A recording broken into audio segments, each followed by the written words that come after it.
Hi, thank you both for being back. I appreciate it. Happy to see you. We are going to get started in just a couple of minutes. And to everybody in the audience, thank you all so much for being here. We see you, we appreciate you. We know there are a lot of ways you could be spending your Monday afternoon, but you're choosing to spend it with us. So we thank you for that. We hope you find great value in this webinar. We're thrilled that we have such esteemed panelists today. We have people who are coming to us as school district leaders, and we have people who are actually CEOs. The author of the book, Evan Erdberg, is going to be joining us, and he's coming with a wealth of experience in the education field, and not just as an entrepreneur and a CEO, but now as an author as well. So we're excited. We're going to get to hear from him in a little bit. So we are going to get started here in the next few minutes. So please use this time to gather whatever you need to be comfortable during this webinar, and we can't wait to get started with you shortly. Hi, Abra. Happy to see you on here too. Good to see you too. Hi, Evan. Welcome. Hello, how you doing? Good, good. Happy to have you here. We gave a little bit of a introduction to all of the people who joined us early. We already have a great group of people in the audience, and we are happy that they're all spending their afternoon with us. So, Dr. Stockton, Dr. Stubblefield, are you two ready to go? Yeah, feeling good? Awesome. Evan, are you ready to go? Of course. Absolutely. That's what we love to hear. Well, with that, let's go ahead and get started. Hello and welcome. My name is Dr. April Willis, and I'm going to be your host for today's webinar. We are honored to have on this webinar the author of #TeachersServe2, Evan Erdberg, and we also have two contributors to the book, Dr. Victoria Stockton and Dr. Anna Stubblefield. We would not be able to do this webinar without you all on this panel today. So thank you guys so much for sharing some of your wisdom, your insights, your perspectives with us. We're so grateful to have you here. Before we jump right in, I'd love to give everybody just a little bit of the logistical expectations. One is we've got the lovely Abra on the call with us as well. And Abra is going to be manning all of your questions and answers. So there is a Q&A box that is separate from the chat box. If you can identify the Q&A box that should be right next to your chat box, that's where we would love for you to put all of your questions. That's where we are going to be asking questions to the panelists from this Q&A box.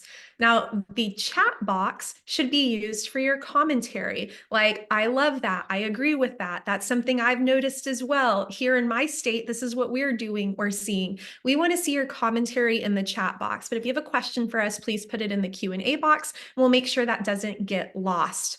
We've got Abra who will be moderating both of those for us. And so if something needs to be asked of the panelists, we're going to go ahead and ask them that either if it's in the moment and it feels right, or we might just wait till the end. We have 8 prepared questions for the panelists. So we would love to get through those 8, and then we'd love to hear more from whatever the audience would be interested in learning more about.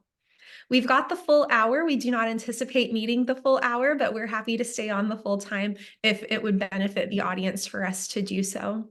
I think with that, we're able to jump right in. And so I would love for each of the panelists today to please just give us a brief introduction as to your experience in the field of education so that they have a little bit of an understanding of who's on the call with us. So we're going to start with Dr. Anna Stubblefield, please.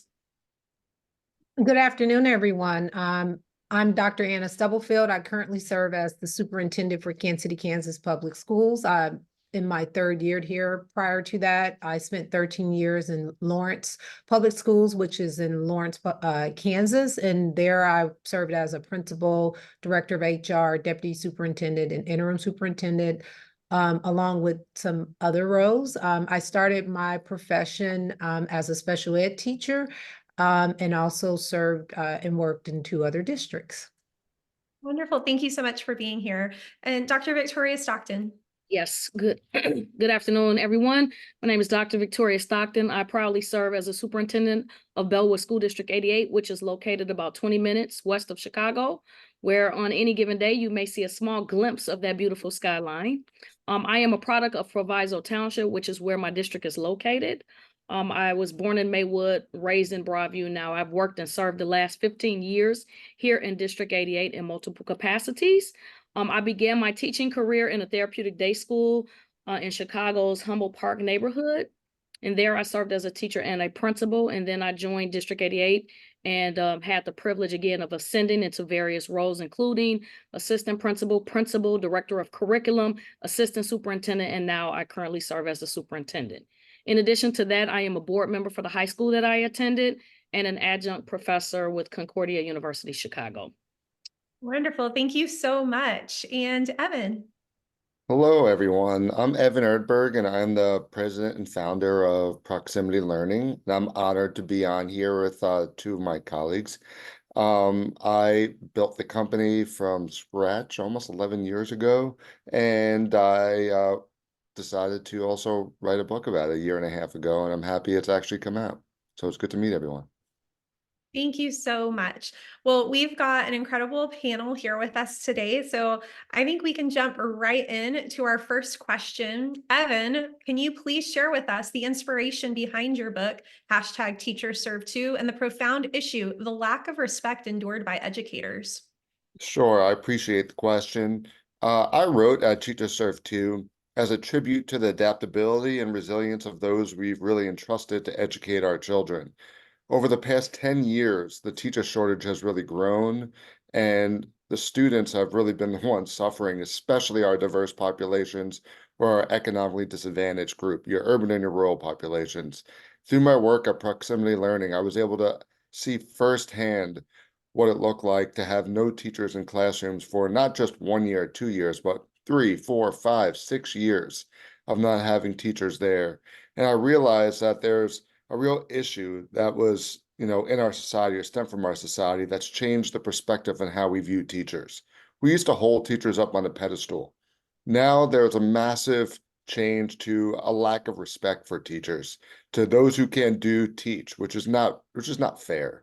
The teaching profession has been litigated so much that they have no ability to really control their classroom. Teachers aren't treated as professionals anymore. They are treated as robots.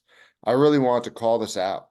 If you do not enjoy where you work, you're not going to stay. You're not going to grow. You're not going to invest not just your time, but your life into that job. This is why we have a shortage. This is why I wrote this book, was to really call it out. Teachers are the diamond in the rough today, and we really need to buff it out and put them back on that stage, because until we do, this teacher shortage is going to continue to get worse. Absolutely. Well, Evan, could you also just address teacher pay at this point? Because I do feel like there's this misconception that teachers are all leaving because they don't get paid enough, but it's so much more than that, right? Yeah, I mean, teachers know what they're going to make going into teaching. It's a public job. You know what you're making every year. You know what you make when you get your BA plus 30 credits, your master's plus 30. It's not a question mark. And people go in to be a teacher because they're very empathetic. They want to help students. They want to change the world. They want to help us have a better future. But when you go into the job and you're given, scripted lessons, you're told you can't hug a child who's crying. You can't have, simple interactions with students. It takes away the whole fun or the whole magic of being a teacher, and all that's left is salary. And so when people don't enjoy their job, well, they're going to focus in on the one thing they can change, which is compensation. Yeah, that makes sense. Well, thanks for that perspective. So, Anna and Victoria, we've got you two on here today because you are contributors to this book. You are quoted throughout the book, and that's based on your lived experience with educators, supervisors right now, and you were previously educators yourself in the classroom. So, many argue that the challenges teachers face, from shootings to illness, extend far beyond the classroom. Can you talk to us about what you were seeing in your schools and your district right now? And we'll start with Anna. Yes. So in my schools in Kansas City, Kansas, I am sure it's similar whether you're rural, suburban, private, or public. We are seeing these things. You see the things that are sensationalized in the media, and teachers are navigating these challenges along with mental health, economic disparities, and just addressing kids and teaching them in however they show up, because we know when students show up on their day, that day, they're showing up as their best selves. So with that, I see like the resilience of teachers. I think somebody spoke, Evan said that earlier, the resiliency of them being innovative and thinking about how to address those needs, because you have to address those immediate needs first, while also engaging the students in learning. And teachers are being creative.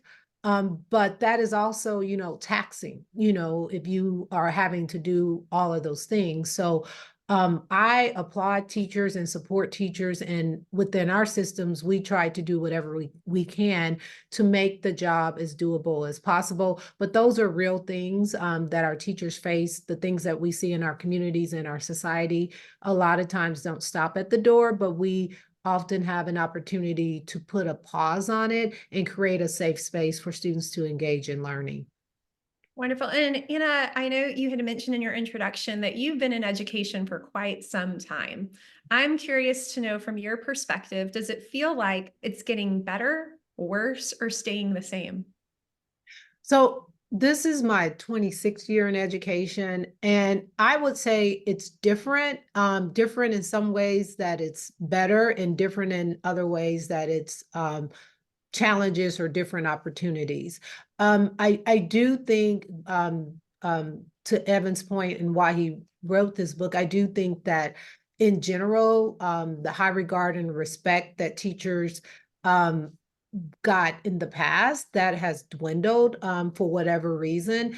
And a lot of people are choosing not to major in the profession just based off of some of the stories that are out there.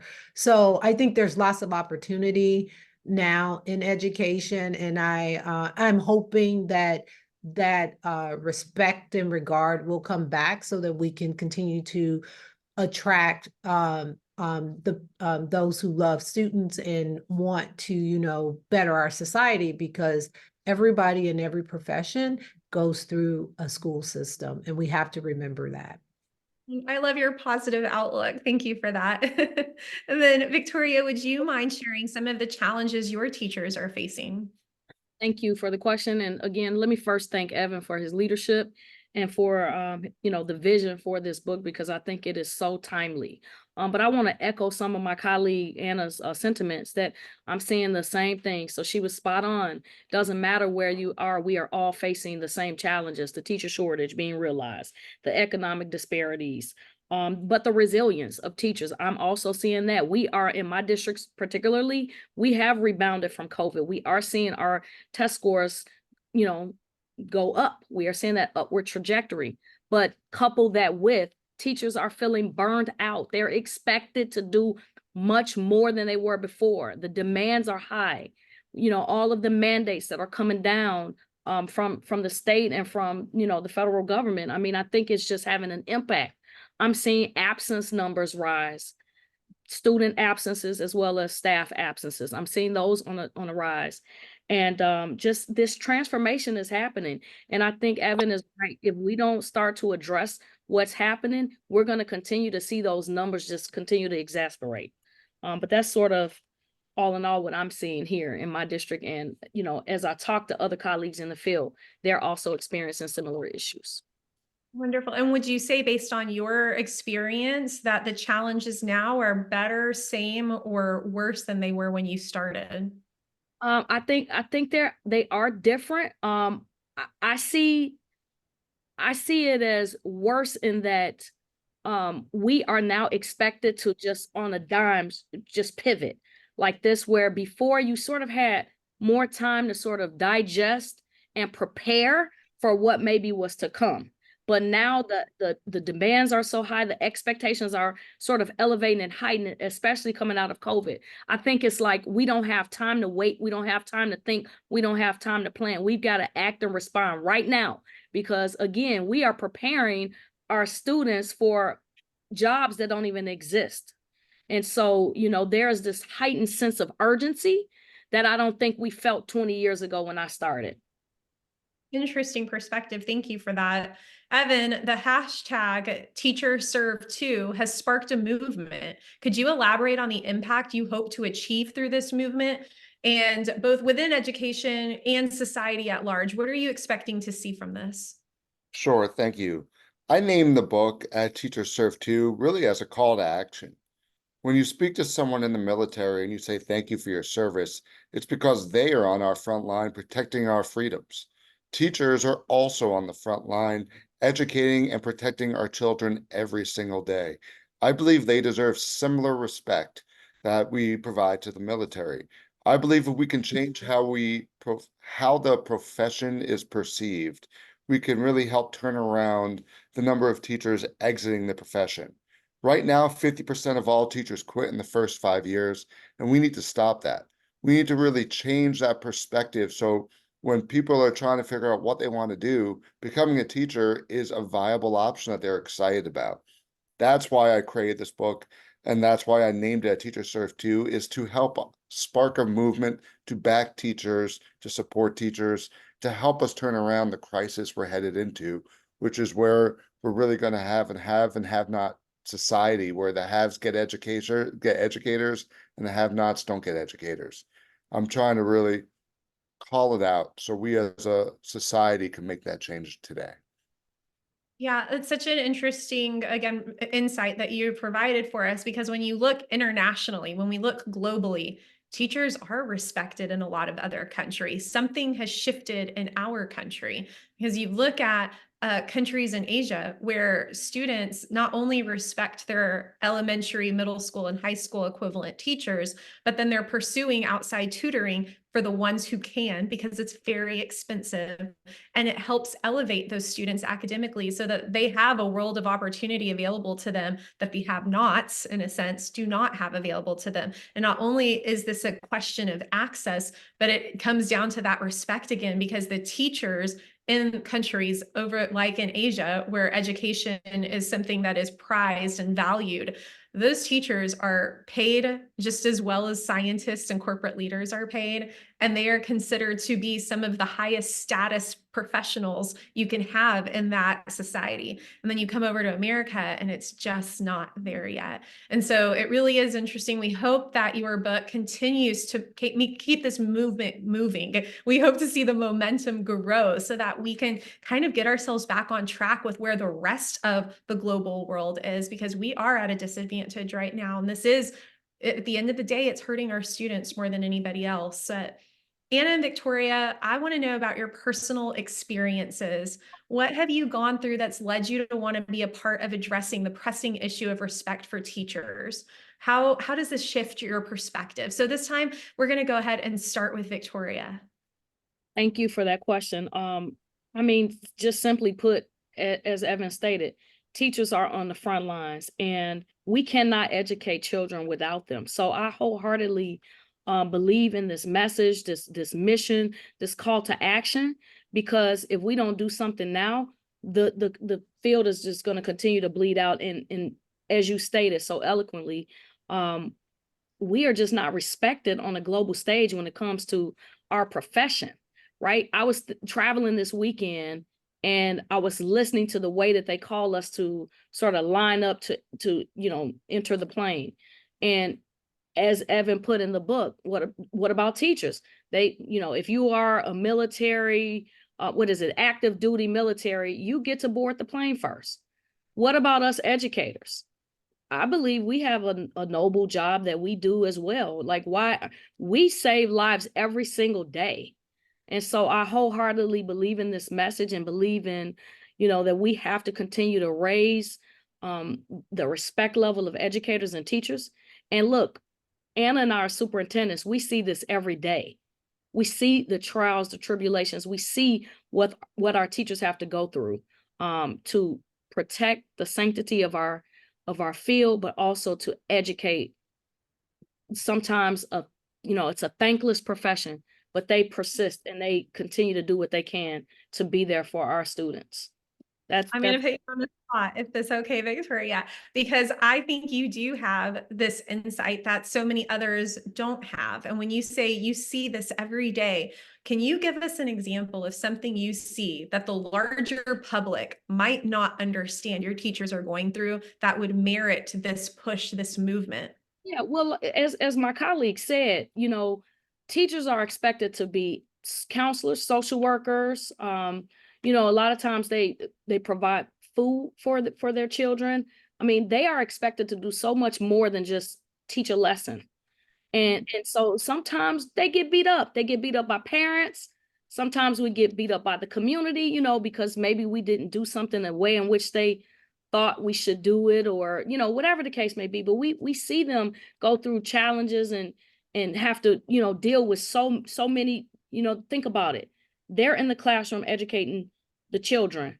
They have to answer to the parents. They have to answer to the principal. They have to answer to the community. I mean, it's a very nuanced job, you know, and so it's just a lot. It's a lot that we put on their plates, and it's time that we, you know, give them the respect they deserve, and, you know, not demonize them for doing the very best they can. You know, the parents send us their very best, and we've got to figure out ways in which to reach every single kid and touch them on a personal level in order to connect with them so that they can, you know, excel in school. And it's very difficult at And when times. we talk about the physical abuse, like when you say beat up, that's not just an expression. There are teachers literally getting beaten up. They are getting abused physically by their own students, by Yeah. parents of students. And it's gotten to be so common that it no longer shocks us when we see those videos. It no longer shocks us when it comes up on the news that this has happened again, that somebody else has opened fire at a school campus. We continue to get sad about it.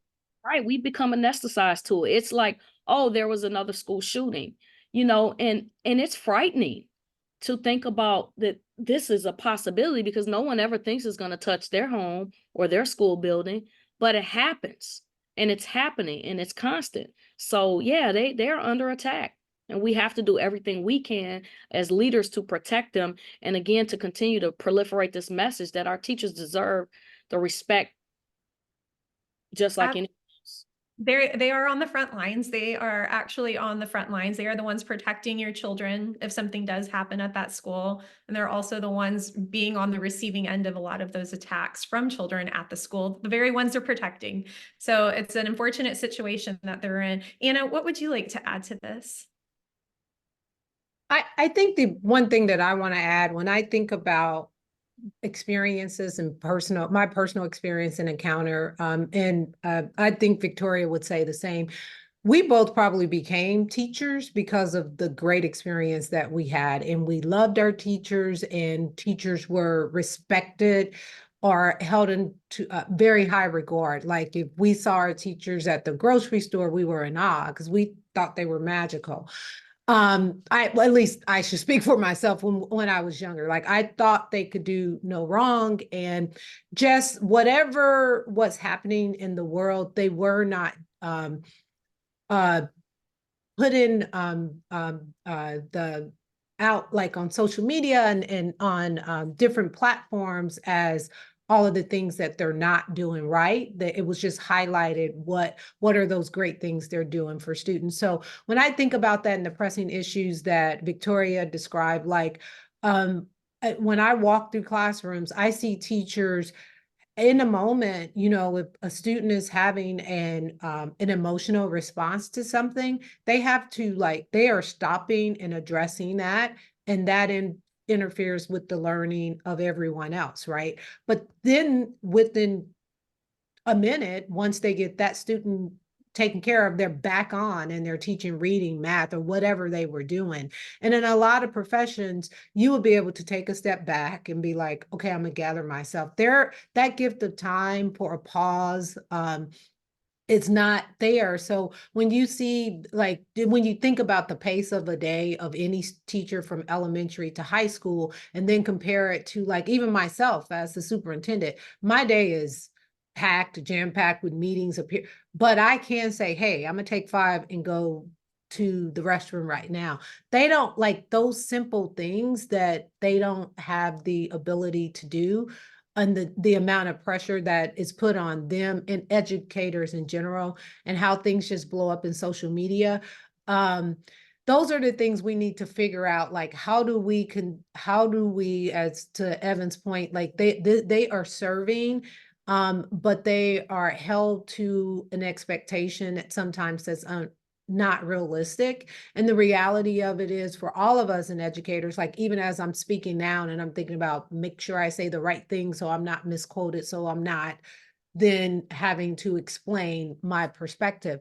We didn't have that when I was growing up. You didn't have like to worry about anything that you said can be, that soundbite could be used um in a very negative way. And I think that sort of pressure of as Evan said, do I hug this child because I know they need a hug, or do I, give this child food because I know, or will I be sued for doing just those very human things?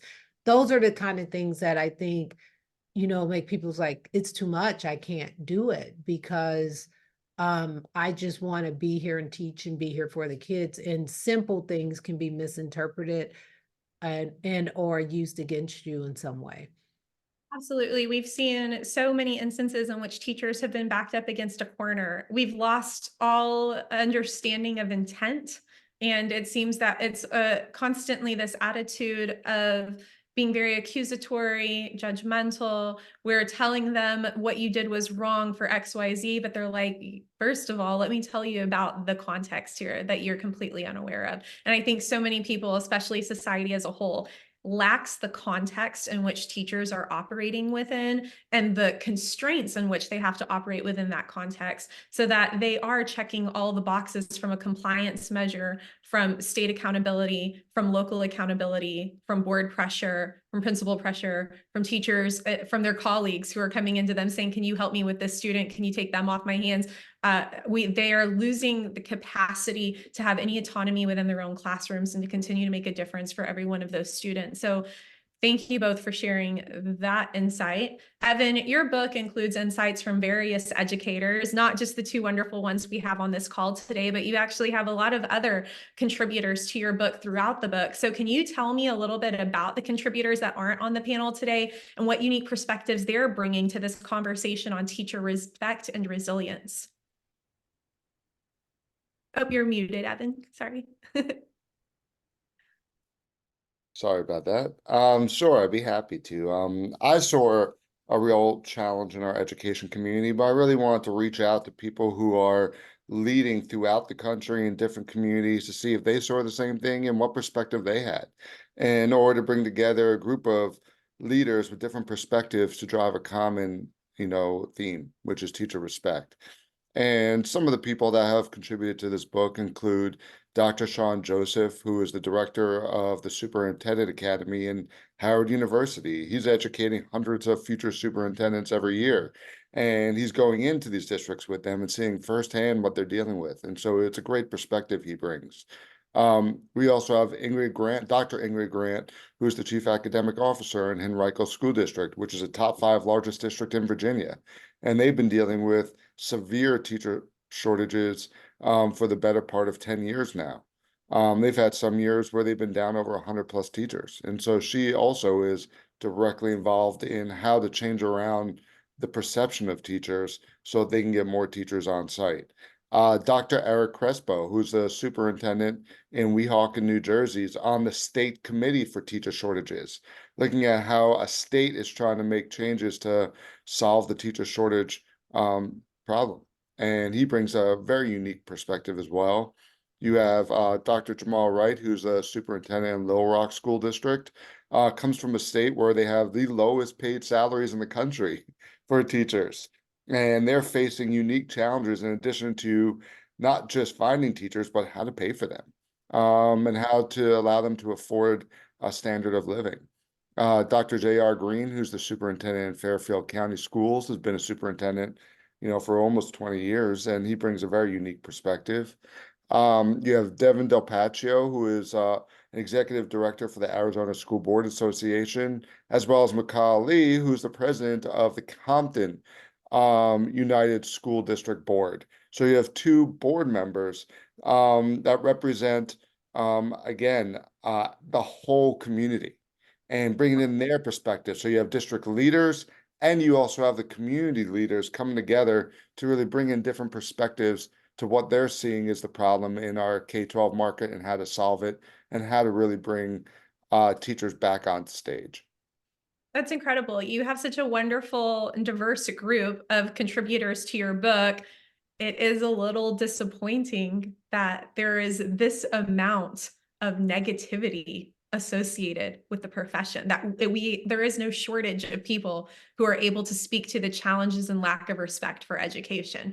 We were able to pull all these people in and get their insights. And so it does feel a little disheartening when we hear that all these people have things to say about educators and how challenging it is right now. Do you feel a sense of hope, Evan, now that this book is out and we're getting this level of contribution and insight and perspectives from across the country, across levels? What does this make you feel like moving forward with the book? Sure. I mean, when you look at hope, I mean, every day you have an 18-year-old who is passionate about saving the world and helping people. Every day graduating from our high schools, every year graduating. So we do have a huge amount of future teachers coming out that would more than willing go into being a teacher. We just need to change how we perceive this profession, because our population's growing. Our cities need more and more teachers, and we need to create the environment to empower these future teachers to want to go into teaching and to be excited about teaching. And then when they come out of their teacher programs, we shouldn't be throwing them into, the classrooms with all the troublemakers or the worst schedules. We need to really give them, something to be proud of, to be in a great classroom with a great mentor, so that we don't lose 50% of all teachers every 5 years. I don't know any other profession that has to deal with that. And it's very hard for school districts to invest in all these teachers and to support them and mentor them and then lose half of them. We need to really turn that around. But I do believe that there is hope, and I do believe there are future teachers out there for us. And I have no doubt that every year we're graduating tens of thousands of children that would go into this profession and want to go into this profession. And so I do believe there is hope out there. Good. I'm happy to hear that. Before I ask this next question, I just want to remind the audience, if you have any questions for the panelists, please do drop those in. We just have a couple of questions left for them. So if you'd like to hear them answer anything specific, we'd love to see that in the Q&A. So Evan, assembling a book on such a critical topic undoubtedly involved extensive research and exploration. What discovery surprised you the most during this process, and how did they shape the narrative that you focused on? Sure, sure. One of the facts that I was able to really dig up and find out for some research is that in the 2020 pandemic's aftermath, a sobering reality is that we lost 1.2 million students that departed the public school system. And just to put this in perspective, if a school district is not able to show a student is on their books, they don't get the funds that the taxpayers pay towards that student. So 1.2 million students is almost $10 billion in student funding that has been pulled from our school districts. And school districts still have fixed costs. But this 1.2 million students includes a couple of groups. It includes people that are diving into private schools. Private schools have massive wait lists today, which they did not have pre-pandemic. Homeschooling is probably the fastest growing K-12 group in America today, homeschooling. And finally, kids that we just lost in those urban environments. Kids get 3 meals a day. Schools are safe haven. For 2 years, they were not able to have that safe haven, and so we lost a lot of those students. It kind of goes further into what I was talking about earlier, is these 1.2 million students, many of them are moving to private schools and to homeschooling, which is removing parents that are advocating for better education. It's, again, removing the funds, but it's further separating the have and have not, canyon that's been building. Because we need these parents in those schools, we need those students in the public schools, and the more that keep pulling out, the support is going to also be pulled out, which every school administrator knows they need that PTA. They need those parents there advocating for their kids to help make the school better. Wow, those some shocking pieces of data that you just shared there. I had no idea we had lost that much money in educational funding. And when you see where the students are going as opposed to attending their traditional ISD, knowing that we're losing students who aren't going to school at all, it's pretty heartbreaking, especially for those teachers who, like you said earlier, they join this profession to change lives. Like their mission is to impact our future. And when they don't have access to the students to impact the future, it makes it that much harder. We are talking about the unraveling of educational front lines, but as much as this feels like, oh, are we really going through that? I want to continue to remind myself and the audience that, as you had mentioned, there is hope. We do have a movement going with hashtag #TeacherServe2. We're going to talk about that movement just a little bit more. But our hope is with this movement, we can start to see some tangible change and that we can see improvement manifest within schools across our country. So, Evan, in addition to the lack of respect, teachers often contend with the myriad of challenges like fights, abuse, health issues. How does your book empower educators to navigate these adversities while advocating for their own respect and for their students and for systematic change? Like, let's talk about all of that. Sure. I mean, at Teacher Serve 2 really focuses on empowering teachers to become the true managers of their classrooms. Teachers are entrepreneurs. They're entrepreneurs of their own classrooms. Their own classrooms have potentially 180 different students. Each student needs its own learning plan, and it's up to that teacher to really ensure those students succeed. So this book really is about empowering them, giving them opportunities to shine, but also it's really about allowing the community to come together and respect that teacher and really change the perspective. I remember when I was young and I acted up in class, and the teacher called home and would tell my parents that I would be in trouble. I'd do my homework. Now, one of the quotes my mom, who was a special ed teacher for 30 years, I still remember her telling me this, was now she calls home and the parents tell her, "What do you want me to do about it?" So how is my mom going to teach that student if the parents aren't willing to invest in the time to ensure their student is doing the work and learning? And so it really takes the community, not just the teacher, to really empower us to change our K-12 environment. Absolutely. Anna or Victoria, do you two have anything to add to that? I agree with Evan wholeheartedly. We have to engage with families and be as creative and innovative as we can to engage with them at a high level so that they are aware of what those challenges are and educate them. Like one of the things that we're thinking about doing here in our district is like a parent university. Like we send a lot of material out to educate families on how to have access to our platforms and things of that nature, but taking the time to actually teach them how to utilize the platform so that they can help and assist and be that partner and to support us with how we're educating their children. Absolutely.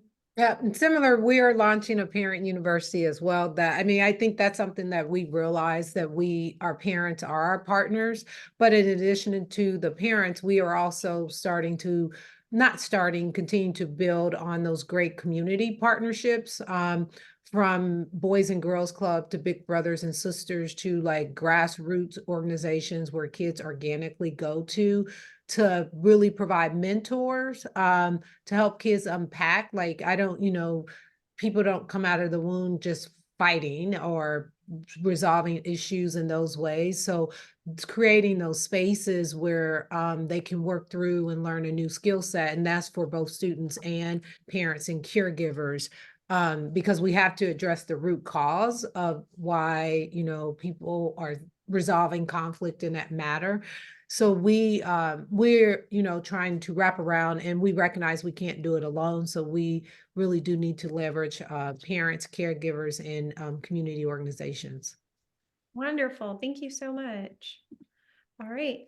This is our final question, and it is for all of the panelists. So, Evan, Anna, and Victoria, beyond raising awareness, what actionable steps do you propose for policymakers, educational institutions, and the community to foster a culture of respect and support for teachers, ultimately addressing the root causes of their dissatisfaction and retention rate issues? So, we'll go ahead and start with Victoria.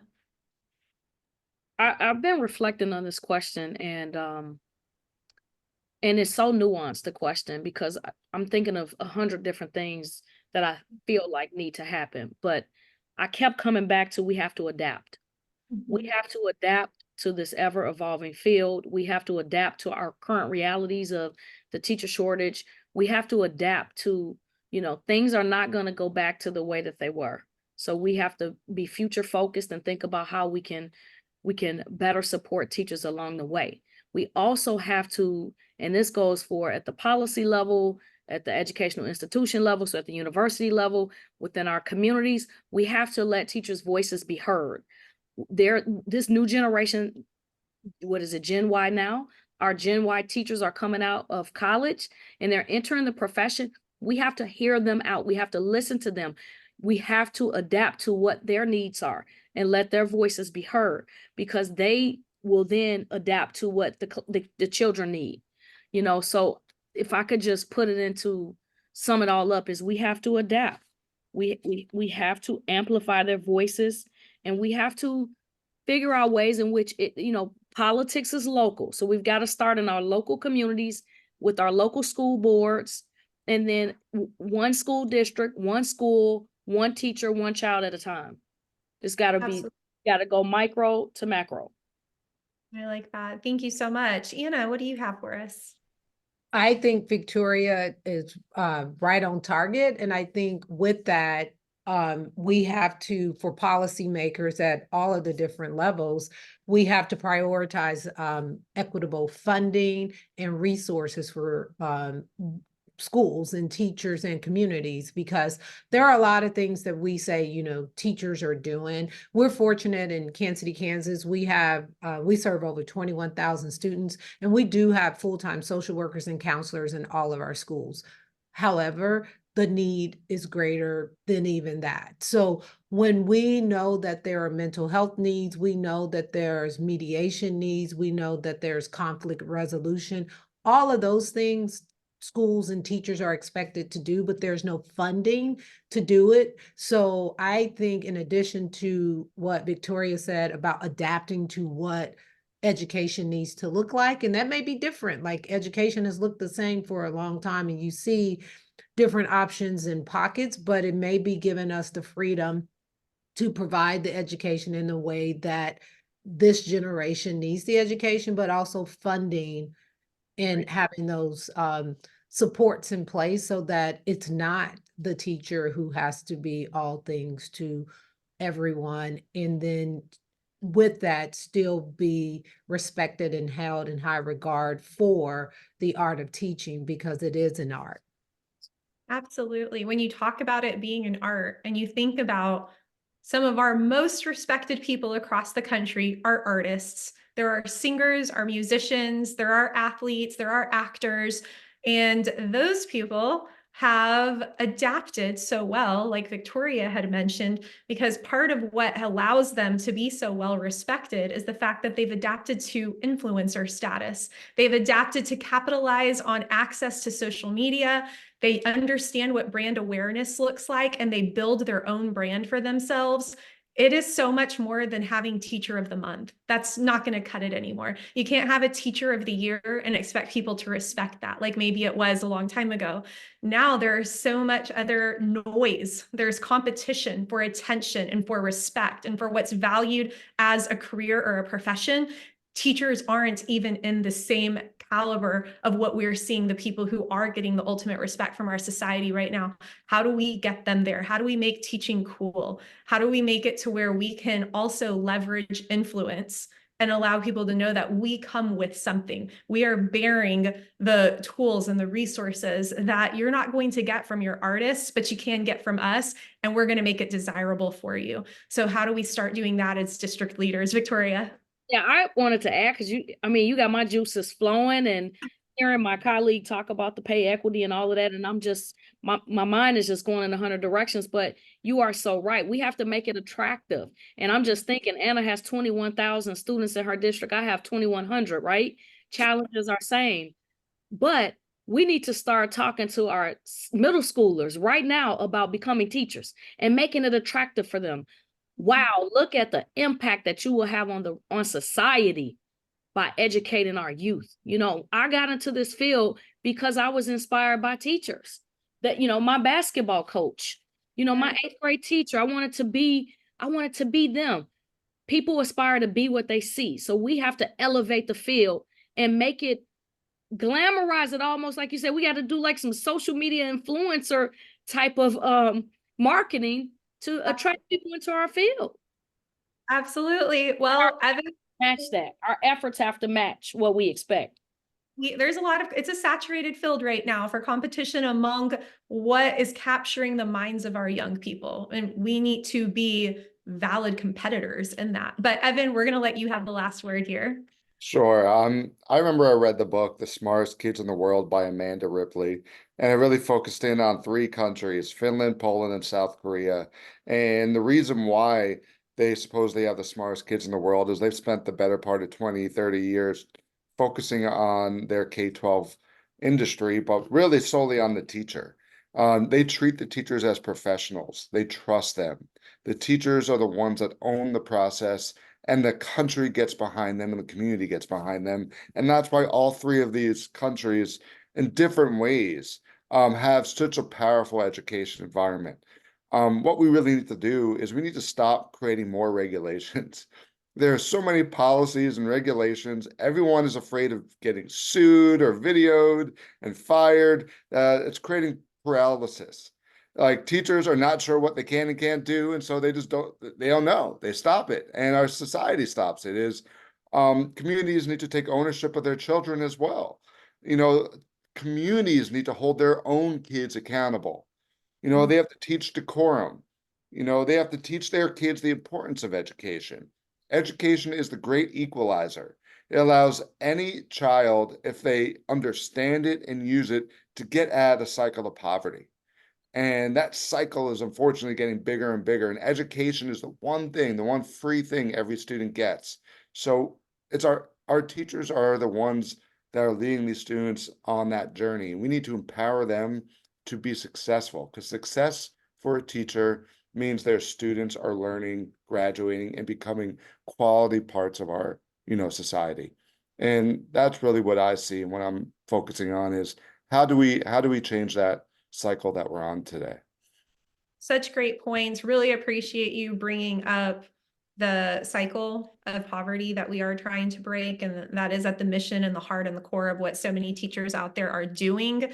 I've got on here. We really encourage, if you haven't seen the book yet, if you haven't checked it out, please do go ahead and order that book.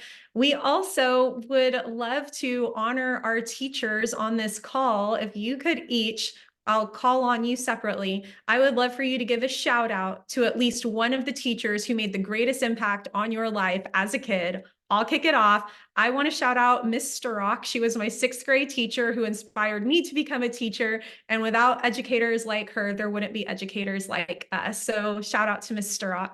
All right, let's go to Victoria.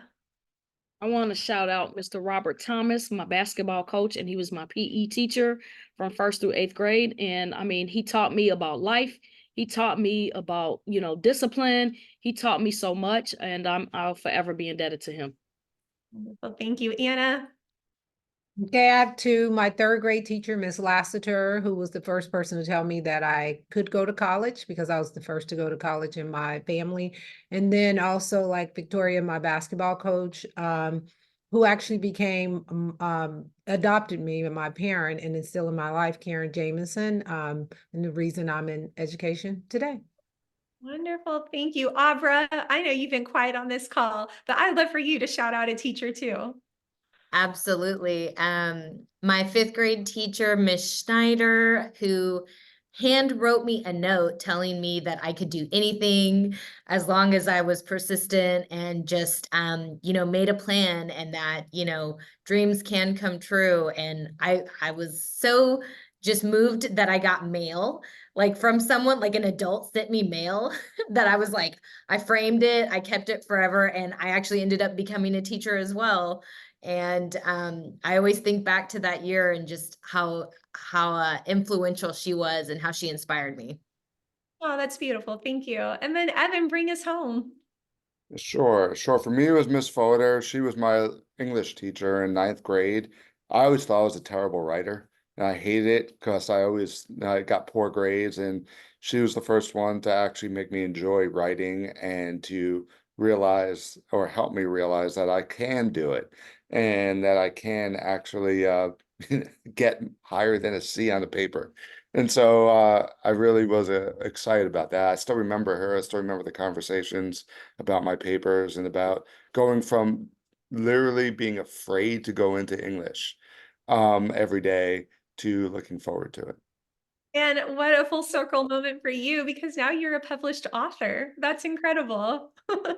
These teachers really are making a difference. You don't need me to tell you that. We all know that. It's just a matter of us as a society coming together to continue to respect them for it and give them a reason to want to show up. We are scaring these teachers off right now, and that is unacceptable. As a society, we need to pull together and do a much better job of respecting the teachers that we have, encouraging them to stay in the profession, not just stay in it, but to thrive in it, and then to encourage other like-minded professionals to also be a part of this profession. We are so honored that we were able to spend our afternoon with you all. Thank you guys so much for your perspectives, for your insights. If you would like to reach out to any of the authors or contributors that you've seen on this call today, please just send us an email at Proximity. Check out the website that we have, proxlearn.com. You'll find a contact us tab there. From there, you can send anybody an email and they'll be happy to put you in touch with the right people. We are so grateful for your time today, Dr. Anna Stubblefield, Dr. Victoria Stockton, Aubrigist, and Evan Erdberg. Thank you all so much. And with that, we're going to wrap up this webinar. Have a wonderful afternoon. Great.